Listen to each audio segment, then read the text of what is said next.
Hello everybody and welcome back to the channel. I hope you're all having a great day. Today we are going to be returning into the world of Steam Deck, and today we're going to talk about the best cheap games that you can get on your Steam Deck. Now you may be saying to yourself, Rice, there are so many huge games coming out right now. We have Baldur's Gate 3, Starfield, Armored Core 6, Mortal Kombat 1, Cyberpunk Phantom Liberty. What in the world are we talking about cheap games for? Well, if you're like me and you're broke and you want to play a great game, but you don't have the money for all these amazing games, then this video is for you. Maybe you're not even trying to save money on all the big games. Maybe you're just trying to find a hidden gem that you've never played before, and hey, it's a cheap game because it's been out for so long. So let's go ahead and get right into the list of some of my favorite games that are pretty cheap on the Steam Deck. The first game we are going to talk about, it was not actually initially going to be in my list, but it was a game that I was kind of interested in playing, and thankfully the people over at Keymailer actually sent me a key for this game, so I figured I would take a look, and it turns out this game is actually pretty affordable, and it's a really cool old school dungeon crawler, very hardcore, and it's really cool and cheap, so I figured I'd go ahead and talk about it. That is going to be Demon Lord Reincarnation. Now, if you've ever played an old school dungeon crawler, something like Wizardry or Legend of Grimrock or any of those old school MS-DOS style dungeon crawlers, then you're going to be really familiar with what you're getting with Demon Lord Reincarnation. For me, this is a totally new genre. It's something that I've seen other people play, and I have a little bit of nostalgia for watching like some of my family members play it growing up. Not this game specifically, but games like it. And I really found it really, not homey, but just really fun and interesting in an old school way. I will say though, this game is very upfront about letting you know how difficult it can be, and very much a product of its time period, at least the time period it's trying to reflect. It is so unforgiving and so brutal in its difficulty at times that it even recommends that you actually go into the files of the game and read its game manual, which thankfully it actually is a really nicely put together game manual giving you your stats for each different class you can get, of which there are 20 different party members that you can recruit to your party, and you can actually run through each dungeon. And so it's very old school in the way that you basically go one step by one step through this perilous dungeon. And honestly, like, it's not the most graphically amazing game. It's not going to blow you away. It's not going to be something that is, super incredible, especially if you're playing Baldur's Gate 3 right now. If you're playing something that is very graphically advanced, it's not going to blow you away. But this game is very confident in what it knows it is and what it's trying to be. And it is very much going for that old school style pen and paper. Pull out a piece of paper and track your map as you're going through this dungeon. Think very carefully about what you're doing, the attacks you're making, the rolls you're making. Basically, it wants you to play a pen and paper game just without the pen and paper. And in that way, I think Demon Lord Reincarnation is just really cool. And the nice thing is, it's not very expensive. I believe it's only going for $7.99. So if you have the stomach for something that's a little bit more challenging, you like turn-based combat, you like the sprite work, which I have to say the sprite work is very impressive. The atmosphere that the game gives off is very dark 80s fantasy, medieval. It's very cool. It's very nostalgic. For me personally, if you're somebody who likes Dungeons and Dragons, if you like old school MS-DOS games, if you like old school Dungeons and Dragons style stuff, I think you're going to really like this game, and I think it's worth playing. Also, quick note, it's also verified on Steam Deck as well, so you're not going to have to worry about anything. It is officially verified. Once again, disclaimer, I did receive the product for free, but I gave you my honest opinions on it. Big shout out to the team over at Keymailer for offering me the product. Going on to the next games. So this next thing I'm going to talk about when it comes to cheap games on Steam Deck. There is a genre of games called Survivor likes, and it comes from Vampire Survivors. You're probably familiar with it if you've had a Steam Deck, or if you're considering a Steam Deck, you've seen Vampire Survivors top the charts. And for very good reason. The game is super cheap, it's only about $5, and it's a great game with a ton of content. But you know that.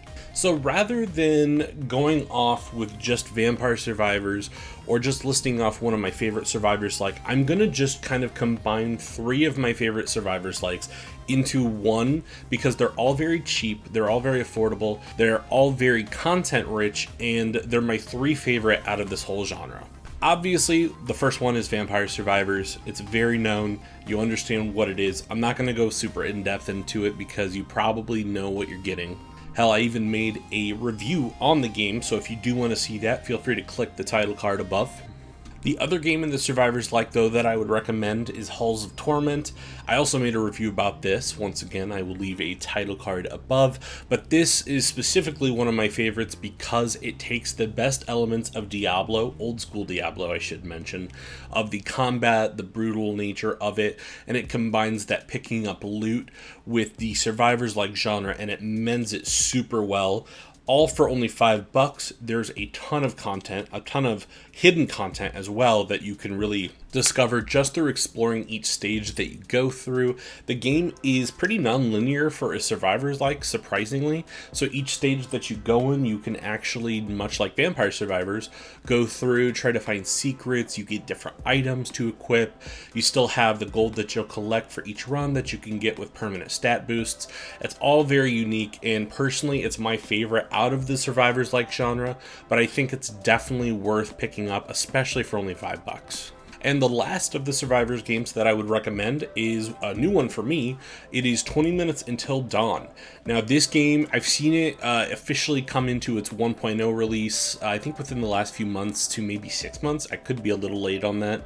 But this game is super cool. It's very Lovecraftian and very dark in its aesthetic, but it's very, very fast paced, a little bit more so than I think the other two are. And I really like how it's going for something a little bit more unique.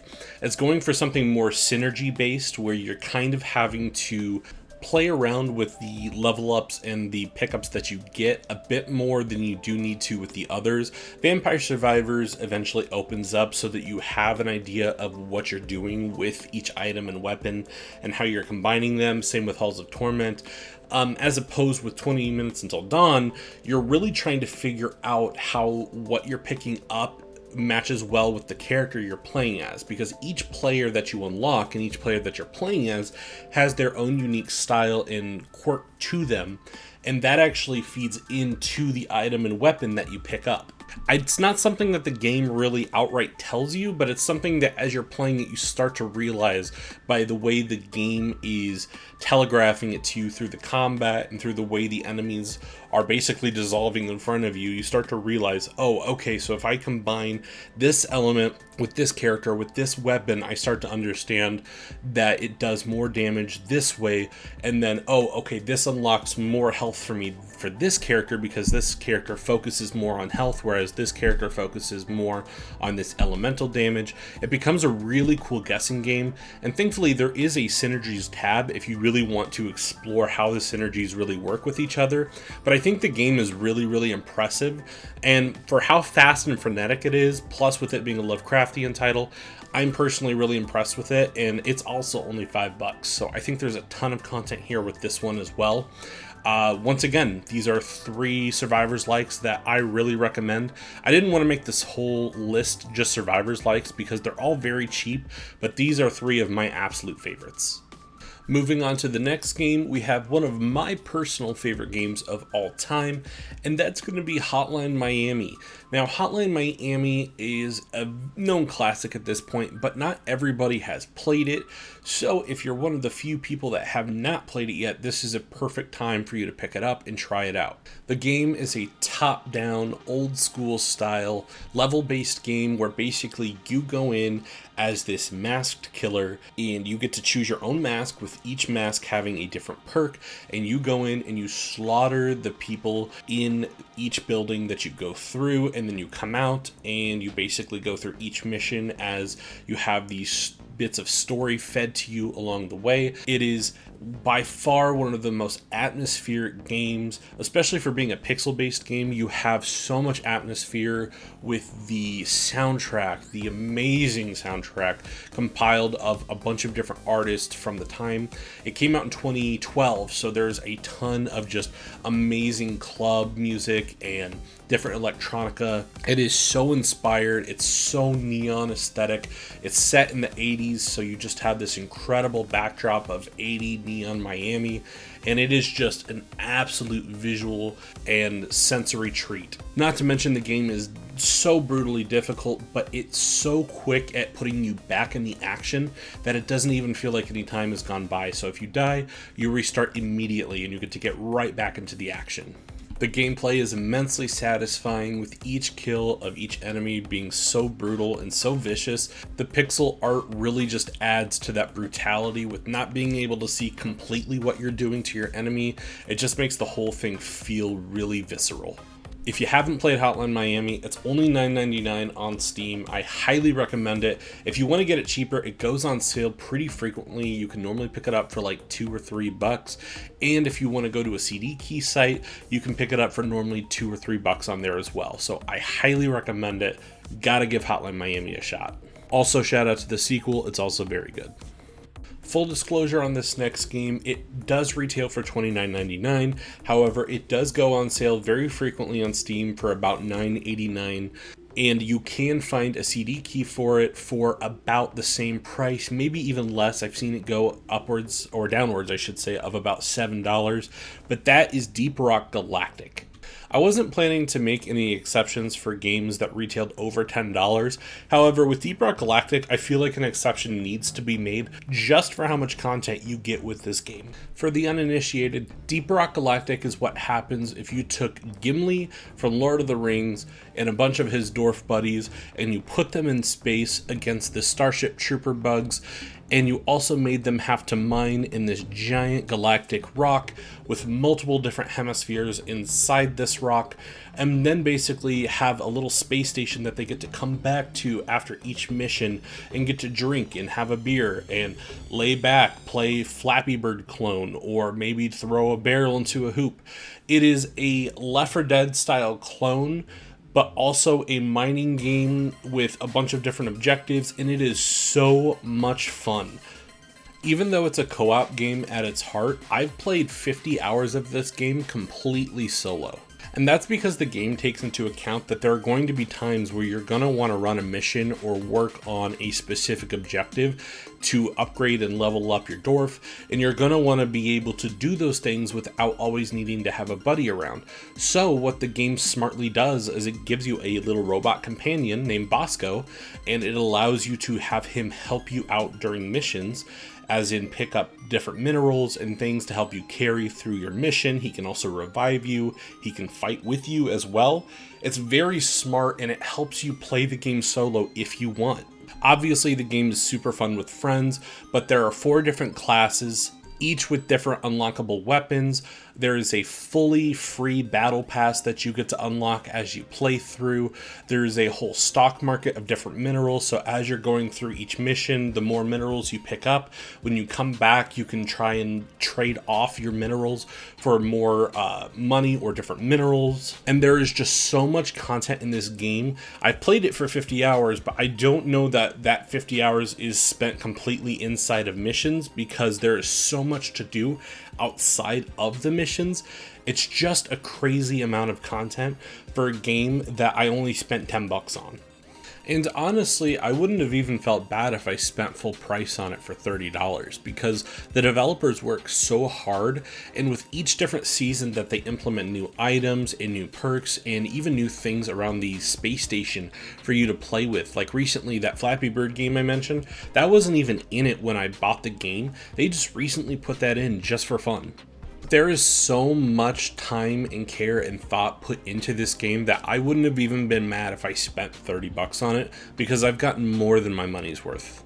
Honestly, even if you don't have people to play with, although I would happily play with you, you've got to give Deep Rock Galactic a shot. It is hands down one of my favorite games of the last few years, and it's such a blast. the last game I'm going to bring up on this list, just to kind of keep things brief, because honestly, there's a lot of games, and I do intend to talk about more if you guys want to see another video on the cheap games of Steam. So do comment below and let me know if you want to see more on this topic. But I want to talk about Metal Gear Solid 5: The Phantom Pain. Now, the game retails for $19.99 on Steam, which is an absolute steal for the game, even if you're not going to look for it cheaper. But thankfully, if you look up a Steam key for it, you can find it for about $5. Now, the reason I bring this game up is because back when this game came out, I played it so much. I believe I put about 80 hours into it back when it came out on PS4.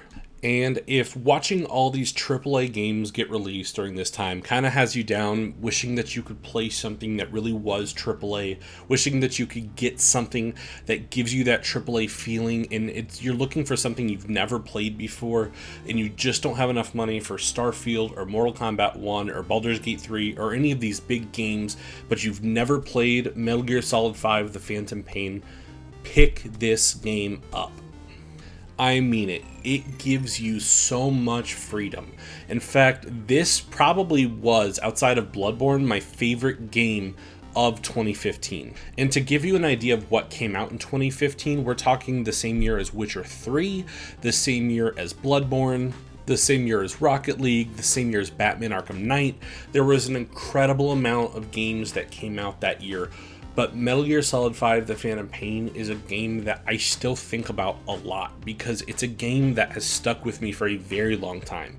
And weirdly enough, I am talking about the story, even though a lot of Metal Gear fans are going to tell you I'm wrong, which maybe I am.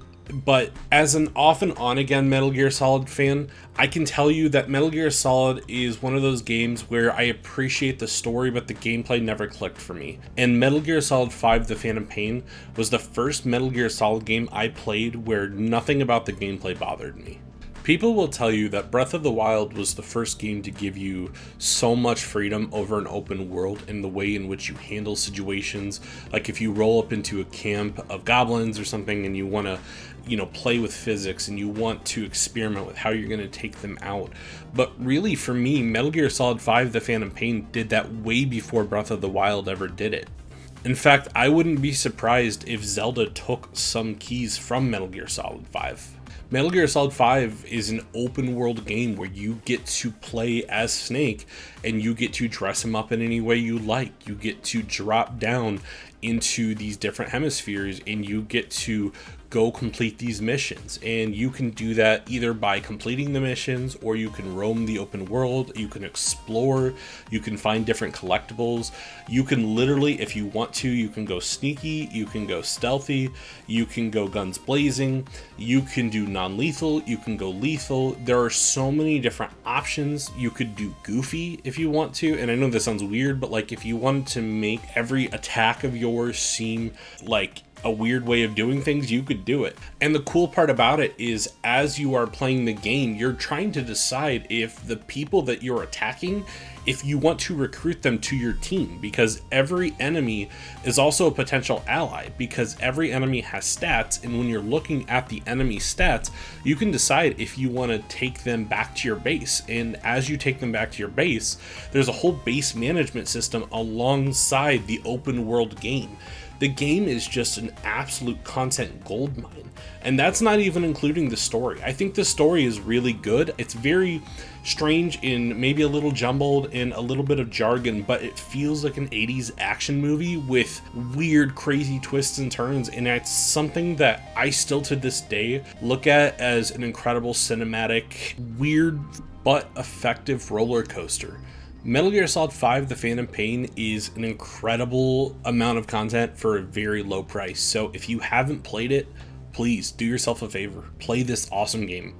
And that's going to wrap up the best of the cheap games that you can get on Steam Deck, or just in Steam in general. But honestly, if you guys want to see a part 2 on this, or maybe even more parts to this, let me know in the comments below. If you guys liked the video, please like it. If you didn't, feel free to dislike. No problem. I take good criticism. And yeah, as always, guys, thank you so much for watching. I appreciate your time. If you like the channel, maybe stay a while, maybe sub. But yeah, thank you so much. I hope you guys all have a great day. Take care of yourselves, and see ya.